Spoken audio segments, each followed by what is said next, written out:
সন্দৰ্ভত জানাবলৈ বিচাৰিছো নিউজকাষ্ট এট 9 সামাজিক মাধ্যমত মুখ্যমন্ত্ৰীক ভাবুকি প্ৰদান কৰা হৈছে আৰু এই ভাবুকি আহিছে টেট উত্তীৰ্ণৰ হৈ মুখ্যমন্ত্ৰীক ভাবুকি প্ৰদান কৰা হৈছে এগৰাকী যুৱতী সহ আন দুজন যুৱকক ইতিমধ্যেই এই ভাবুকিৰ পাছতেই আটক কৰা হৈছে মহুৰামুখ ধনচিৰি টেমেৰাৰ সোনা কুটুম আৰু টুটু লয়ং নামৰ দুজনক ইফালে পিংকি দলে নামৰ আন এগৰাকী যুৱতীকো আটক কৰা হৈছে কমাৰগাঁও দেৰগাঁও থানাৰ জুটিয়া অভিযানত আটক কৰা হৈছে টুটু লয়ং পেছাত এগৰাকী দিন হাজিৰা কৰা লোক আন এজনক সোধা পোছাৰ বাবে আটক কৰা হৈছে দেৰগাঁও আৰক্ষীৰ ইতিমধ্যে এই অভিযান চলাইছিল ইফালে মানিকপুৰতো আটক কৰা হৈছে আন এজনক আটকাধীন লোকজনৰ নাম হৈছে প্ৰখেনজিৎ মল্লা যোগীঘোপাৰ পৰা আটক কৰা হৈছে টেট উত্তীৰ্ণ প্ৰাৰ্থী ইলিয়াছ আলী শোণিতপুৰৰ ঢেকিয়াজুলিতো এজন যুৱকক ইতিমধ্যে জেৰা অব্যাহত ৰখা হৈছে সুশান্ত দত্ত নামৰ এজন যুৱকক সোধা পোছা কৰিছে আৰক্ষী এটা বিগ ব্ৰেকিং নিউজ এই মুহূৰ্তত জনাইছো এখন বিশেষ পত্ৰ বুলি ক'লে ভুল কোৱা নহব আৰু এয়া হৈছে এই পত্ৰ ইয়াত যিটো কন্টেন্ট লিখা আছে ইয়াক কেন্দ্ৰ কৰি কিন্তু এতিয়া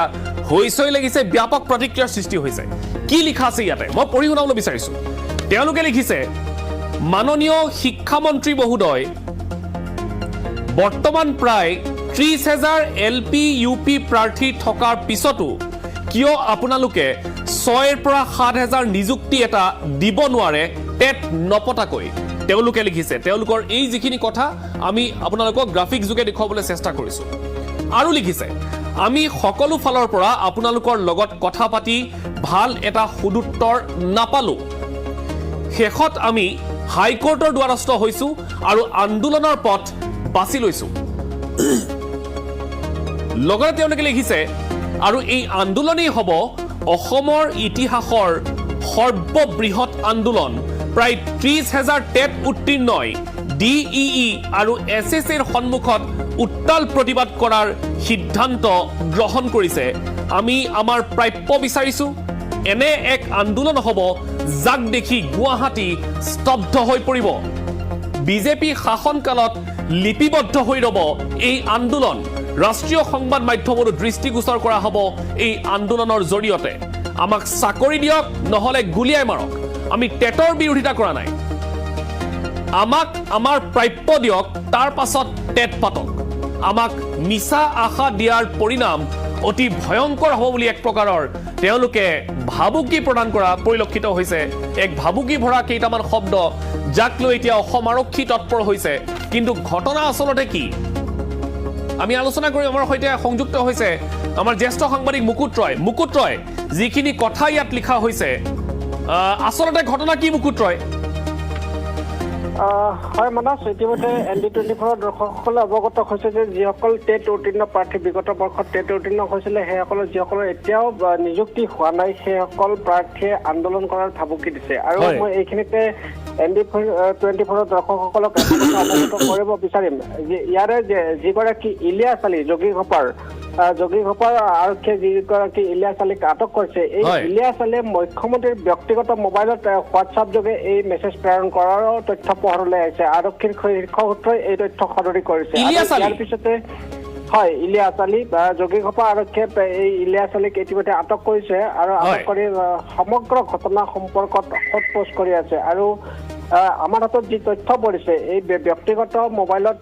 মুখ্যমন্ত্ৰীলৈ এই সম্পৰ্কত তেওঁ এই বাৰ্তাটোৱে প্ৰেৰণ কৰিছিল আৰু কৈছিল যে আন্দোলনৰ এক ভাবুকি দিছিল আৰু যাৰ জৰিয়তে সমগ্ৰ গুৱাহাটী মহানগৰী স্তব্ধ কৰি দিয়া হ'ব বুলি তেওঁ স্পষ্টভাৱে উল্লেখ কৰিছিল আৰু ইয়াৰ পিছতে সমগ্ৰ বিষয়টো মুখ্যমন্ত্ৰীয়ে গৃহ বিভাগক নিৰীক্ষণৰ কাৰণে দায়িত্ব অৰ্পণ কৰা অনুসাৰে এই শেহতীয়াভাৱে গণমাধ্যম জৰিয়তে যিসকলে এই মেছেজটো শ্বেয়াৰ কৰি আছে অৰ্থাৎ এই বাৰ্তাটো যিসকলে বিভিন্ন মাধ্যমৰ জৰিয়তে শ্বেয়াৰ কৰিছে সেইসকলক চিনাক্ত কৰি ততালিকে আৰক্ষী থানাক আটক কৰাৰ কাৰণে নিৰ্দেশ দিয়ে আৰু সেই অনুসাৰে এই ৰাজ্যৰ বিভিন্ন প্ৰান্তত এই মুহূৰ্তত আমাৰ হাতত যি তথ্য আহি পৰিছে ইয়াৰ ভিতৰত দুধনৈ আৰক্ষী বা মৈৰাবাৰী আৰক্ষী নলবাৰী আৰক্ষী টিহু আৰক্ষী মাজুলী আৰক্ষী ঢেকিয়াজুলি আৰক্ষী এই ধৰণৰ প্ৰায় 10টা স্থানৰ পৰা কমেও 10টা স্থানত অভিযান চলাই শিক্ষাৰ যি টেট উত্তীৰ্ণ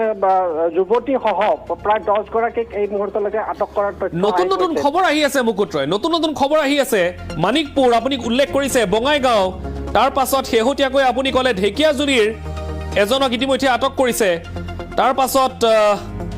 আৰু আমি খবৰ পালো কিছু সময় পূৰ্বে যোগীঘোপাত আৰক্ষী আৰু এজনক আটক কৰিছে গতিকে এই প্ৰক্ৰিয়াটো কি আৰম্ভ হৈ গৈছে নেকি ইতিমধ্যে নিশ্চিতভাৱে এই প্ৰক্ৰিয়া আৰম্ভ হৈছে কিন্তু মই আকৌ এই পত্ৰখন দেখুৱাবলৈ বিচাৰিছো ND24 দৰ্শকসকলক এই যিখন পত্ৰ বুলিয়ে মই কৈছো এই যিখিনি তথ্য আছে এই যিখিনি তেওঁলোকে লেখা লিখিছে এই কথাখিনিয়ে তেওঁলোকে বিভিন্ন ছ'চিয়েল মিডিয়া যোগে সামাজিক মাধ্যম যোগে তেওঁলোকে ইয়াৰ পৰা তালৈ ফৰৱাৰ্ড কৰিছে তেওঁলোকে ইয়াত হস্তাক্ষৰ কৰিছে কোনোবাই তেওঁলোকে এইটোৰ সহযোগিতা আগবঢ়াইছে এইখিনি কথা আমি হুবহু কৰিছো আপোনালোকক দেখুৱাবলৈ চেষ্টা কৰিছো ইয়াত আমি কোনো ধৰণৰ এডিট কৰা নাই আপোনালোকে মন কৰিব ইয়াত যথেষ্ট কেইটামান বানানো ভুল হৈ আছে কিন্তু সেইসমূহো আমি এডিট কৰা নাই হুবহু যেনেকৈ তেওঁলোকে এই মেছেজটো ফৰৱাৰ্ড কৰিছে তেনেকৈ আপোনালোকক দেখুৱাবলৈ চেষ্টা কৰিছো আকৌ পঢ়িছো কি লিখিছে তেওঁলোকে এবাৰ যদি জুম কৰি দিয়ে কেমেৰাটো সুবিধা হ'ব এই কথাখিনি চাওক ইয়াত তেওঁলোকে লিখিছে মাননীয় শিক্ষামন্ত্ৰী মহোদয় বৰ্তমান প্ৰায় 30,000 LP UP প্ৰাৰ্থী থকাৰ পাছতো জুম কৰক বৰ্তমান প্ৰায় 30,000 LP UP প্ৰাৰ্থী থকাৰ পাছতো কিয় আপোনালোকে 6 পৰা 7,000 নিযুক্তি এটা দিব নোৱাৰে টেট নপতাকৈ আমি সকলো ফালৰ পৰা আপোনালোকৰ লগত কথা পাতি ভাল এটা সুদুত্তৰ নাপালো শেষত আমি হাইকোৰ্টৰ দ্বাৰস্থ আৰু আন্দোলনৰ পথ বাছি লৈছো হুবহু আমি দেখুৱাইছো তেওঁলোকে কি লিখিছে আৰু এই আন্দোলনেই হ'ব অসমৰ ইতিহাসৰ সৰ্ববৃহৎ আন্দোলন প্ৰায় 30,000 টেট উত্তীৰ্ণই DEE SSAৰ সন্মুখত উত্তাল প্ৰতিবাদ কৰাৰ সিদ্ধান্ত গ্ৰহণ কৰিছে তেওঁলোকে লিখিছে আমি আমাৰ প্ৰাপ্য বিচাৰিছো এনে এক আন্দোলন হ'ব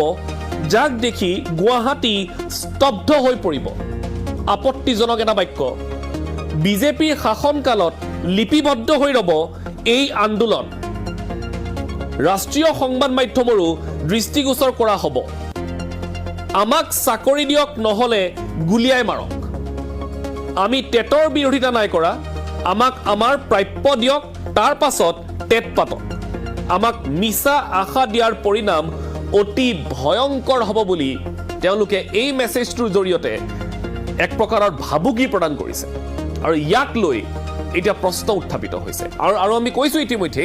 যে কেইবাজনকো ইতিমধ্যে এই পত্ৰখনক লৈ বা এই মেছেজটো ফৰৱাৰ্ড কৰাৰ বাবে তেওঁলোকে ইয়াৰ সহযোগিতা আগবঢ়োৱাৰ বাবে আটক কৰা হৈছে এজনকৈ আটক কৰা হৈছে